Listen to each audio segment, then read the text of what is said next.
आप ऐसे लोगों से मिले ही होंगे जो अपनी जिंदगी बेमकसद गुजार रहे हैं। ऐसे लोग किस्मत के रास्ते जो भी पाते हैं उसे कबूल कर लेते हैं। चंद लोग ही होते हैं जिन्हें कामयाबी तुक्के से मिल जाती है, पर ज्यादातर लोग नाखुशी और हताश में जिंदगी गुजार देते हैं। कामयाबी हासिल करने के लिए न तो पक्का इरादा होता है, न इसके लिए वक्त निकालते हैं, न ही कामयाब होने की कोशिश करते हैं। सब खेल है नजरिए का।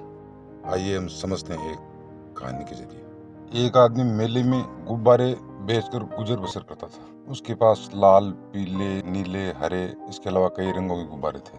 जब उसकी बिक्री कम होने लगती तो वह एक गैस का गुब्बारा हवा में उड़ा देता। बच्चे उस उड़ते गुब्बारे को देखते तो वैसा ही गुब्बारा पाने के लिए आतुर हो उठते। वे उसके पास गुब्बारे खरीदने के लिए पहुंच जाते और उस आदमी की बिक्री फिर बढ़ने लगती। उस आदमी की बिक्री जब भी घटती वह उसे बढ़ाने के लिए गुब्बारे उड़ाना का यही तरीका अपना था। एक दिन गुब्बारे वाले को महसूस हुआ कि कोई उसके जैकेट को खींच रहा है। उसने पलट कर देखा तो वहाँ एक बच्चा खड़ा था। बच्चे ने पूछा, अगर आप हवा में किसी काले गुब्बारे को छोड़ोगे तो क्या वह भी उड़ेगा? बच्चे के इस सवाल ने गुब्बारे वाले के मन को छू लिया।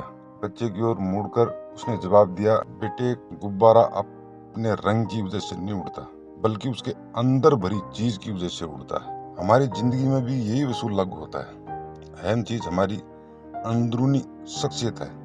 हमारी अंदरूनी शख्सियत की वजह से हमारा जो नजरिया बनता है वही हमें ऊपर उठाता है। हार्वर्ड विश्वविद्यालय के विलियम जेम्स का कहना है कि हमारी पीढ़ी की सबसे बड़ी खोज ये है कि इंसान अपना नजरिया बदलकर अपनी जिंदगी को बेहतर बना सकता है। हार्वर्ड विश्वविद्यालय द्वारा कराए गए एक अध्ययन के मुताबिक 85% मौकों पर किसी इंसान को नौकरी या तरक्की उसके नजरिए की वजह से मिलती है, जबकि अक्लमंदी या खास तत्वों और आंकड़ों की जानकारी की वजह से केवल 15% मौकों पर ही मिलती है। ताज्जुब की बात यह है कि जिंदगी में कामयाबी दिलाने में तथ्यों और आंकड़ों की केवल 15% हिस्सेदारी होती है, पर शिक्षा के मंद की सारी रकम इन्हीं चीजों को पढ़ने में खर्च हो जाती है। जैसे कि नजरिया सबसे महत्वपूर्ण लफ्ज है। ये जिंदगी के हर पहलू पर असर डालता है, जहाँ तक कि आदमी की निजी और व्यावसायिक जिंदगी पर भी। क्या कोई आदमी अच्छे नजरिए के बिना अफसर बन सकता है? क्या कोई छात्र अच्छे नजरिए के बिना अच्छा छात्र बन सकता है? क्या माँ बाप, शिक्षक, सेल्समैन, मालिक या कर्मचारी अच्छे नजरिए के बगैर अपना किरदार अच्छी तरह से निभा सकते हैं? हमारा क्षेत्र जो चाहे हो, कामयाबी की बुनियाद तो नजरिए ही से है। अगर कामयाब होने के लिए नजरिए की इतनी अहमियत है तो हमें जिंदगी के बारे में अपने नजरिए की जांच परख नहीं करनी चाहिए?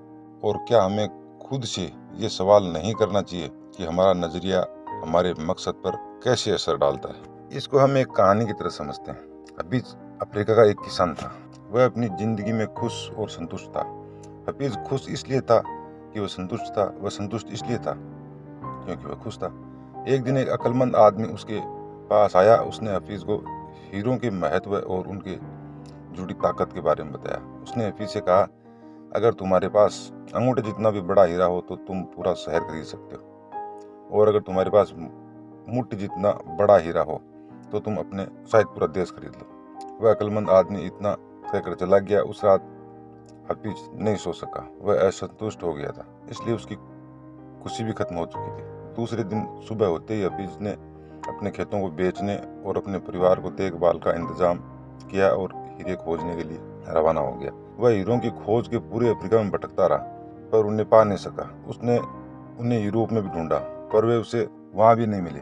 स्पेन पहुंचते पहुंचते वह मानसिक, शारीरिक और आर्थिक स्तर पर पूरी तरह टूट चुका था। वह इतना मायूस हो चुका था कि उसने बार्सिलोना की नदी में कूद कर खुदकुशी कर ली।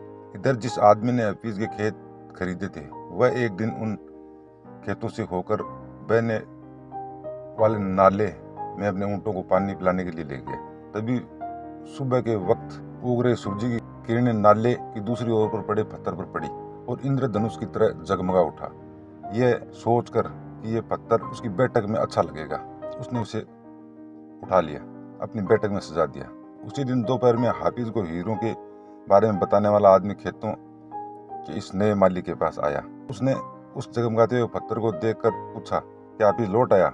नए मालिक ने जवाब दिया, नहीं, लेकिन आपने ये सवाल क्यों पूछा? अक्लमंद आदमी ने जवाब दिया कि क्योंकि ये हीरा है, मैं उन्हें देखते ही पहचान जाता हूँ। नए मालिक ने कहा, नहीं, ये तो महज एक पत्थर है, मैंने इसे नाले के पास से उठाया है, आइए मैं आपको दिखाता हूँ कि वहाँ पर ऐसे बहुत सारे पत्थर पड़े हुए हैं। उन्होंने वहाँ से नमूने के तौर पर बहुत सारे पत्थर उठाए और उन्हें जांचने परखने के लिए भेज दिया। वे पत्थर हीरे ही साबित हुए। उन्होंने पाया कि उस खेत में दूर दूर तक हीरे दबे हुए थे। इस कहानी के हमें क्या सीख मिलती है? इससे हमें 6 सीख मिलती है। नंबर 1, हमारा नजरिया सही होता है तो हमें महसूस होता है कि हम हीरों से भरी हुई जमीन पर चल रहे हैं। मौके हमेशा हमारे पांव तले दबे हुए हैं।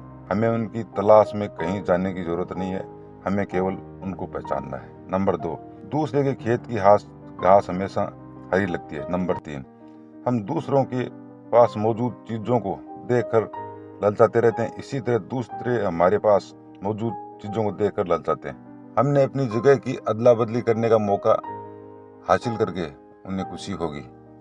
नंबर 4, जिन्हें मौके की पहचान नहीं होती उन्हें मौके का खटकना शोर लगता है। नंबर 5, मौका जब आता है तो लोग उसकी अहमियत नहीं पहचानते। जब मौका जाने लगता है तो उसके पीछे भागते हैं। नंबर 6, कोई मौका दोबारा नहीं खटकता। दूसरा मौका पहले वाले से बेहतर या बदतर हो सकता है, पर वह ठीक उसी पहले वाले मौके जैसा नहीं हो सकता। इसलिए सही वक्त पर सही फैसला लेना सबसे जरूरी होता है। गलत वक्त पर लिया गया फैसला भी गलत साबित हो जाता है। हम नाकामयाबी को कैसे देखते हैं? ये हमारे नजरिए से तय होता है। आशावादी सोच वाले आदमी के लिए नजरिया कामयाबी की सीढ़ी बन सकता है। दूसरी ओर निराशावादी सोच के आदमी के लिए ये रास्ते का रोड़ा बन सकता है। और कई ऐसे मौके आते हैं हमारे पास में, पर हम उनको छोड़ देते हैं। क्या आपको कभी इस बात पर हैरानी हुई है कि कुछ लोग, संस्थाएं या देश दूसरों के मुकाबले अधिक कामयाब क्यों होते हैं? इसमें कोई राज नहीं छिपा हुआ है। वे इसलिए कामयाब होते हैं कि दूसरों के मुकाबले अधिक असरदार ढंग से सोचते हैं और काम करते हैं। सक्सेस के लिए आपको अपना नजरिया बदलना होगा। नजरिया बदला तो नजारे बदले। इतिहास से सबक न लेने वाले लोग नष्ट हो जाते हैं। अगर हमारा नजरिया सही हो तो हम अपनी गलतियों से सीखते हैं। असफलता सफर का अंत नहीं है, महज भटकाव होता है। यह देर की वजह बन सकती है, हार की नहीं। सच बात तो यह है कि अपनी गलतियों से हमें तजुर्बा हासिल होता है। कुछ लोग सीखते हुए जीते हैं और कुछ लोग केवल जीते हैं। अक्लमंद लोग अपनी गलतियों से सीखते हैं, अधिक अक्लमंद लोग दूसरों की गलतियों से सीखते हैं। हमारी जिंदगी इतनी लंबी नहीं होती है कि हम केवल अपनी गलतियों से ही सीखते रहें। धन्यवाद।